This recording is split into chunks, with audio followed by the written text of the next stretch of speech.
right now. Starting right here, right now. We choose to make the necessary changes in our lives. Starting right here, right now. Starting right here, right now. Starting right here, right now. We choose to make the necessary changes in our lives.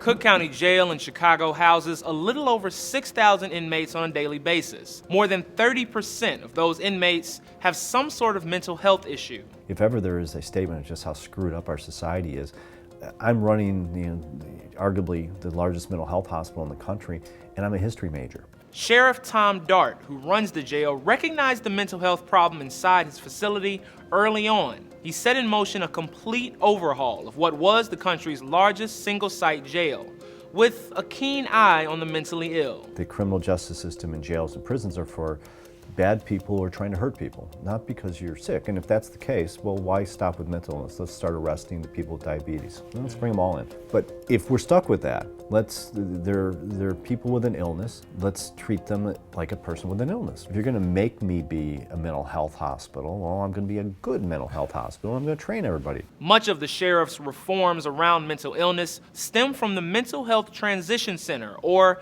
MHTC. I see that as part of my legacy. Dr. Nika Jones-Tapia is a psychologist who has worked in Chicago corrections for nearly 12 years. In 2015, she was named Warden of Cook County Jail, making her the first mental health professional in the U.S. to head up a prison or jail. The sheriff have this area of the jail it's on the jail campus, but it's outside of the traditional jail walls. And so he asked me what I could do with the space, and we created something pretty powerful there. If that was me, what would I want? And everything we've done from there sort of flowed through just that basic concept. Sheriff Dart and Dr. Tapia took this open space and filled it with a robust set of programs, including medical insurance enrollment, job training, therapy sessions, discharge planning, and more. We really wanted to be thoughtful about offering resources that they needed in order to transition appropriately back into society and hopefully not return. Since 2014, approximately 375 male detainees have graduated from the MHTC program. And while we don't know the recidivism rate among these graduates, we do know overall reforms across the jail, coupled with county bail reform, has led to a significant dip in population.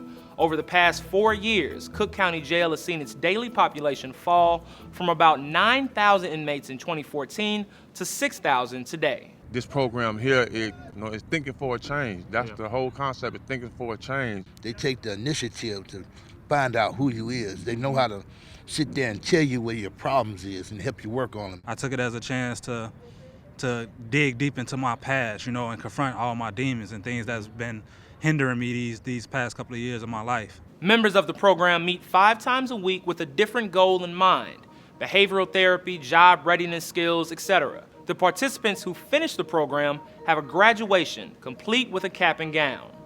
The other participants who aren't done with the program attend the graduation and, in this case, the rehearsal. It's good to see, because I'm not too far behind now, but it's like I'm right there. Like one day, if I could be doing this, finally completing something, because that's something I never did all my life in programs. I never completed programs, I always wanted to complete the program, and this one program that I do want to complete. We aren't just this sort of holding place and we just churn people in and out. It's like, no, we're gonna use this time when they're with us to try to make things better. Many of the individuals, particularly Black and brown individuals that we were getting in the jail, were coming from long histories of trauma. We recognized that we were doing things wrong in the community for so long that if they were going to come to us, then we were going to do all we could to help them to succeed. Programs like this is designed to help you to become a better person. They challenge the way you think and your core beliefs. I wish that this program was around earlier, because I probably wouldn't be in here right now talking to you, you know what I'm saying?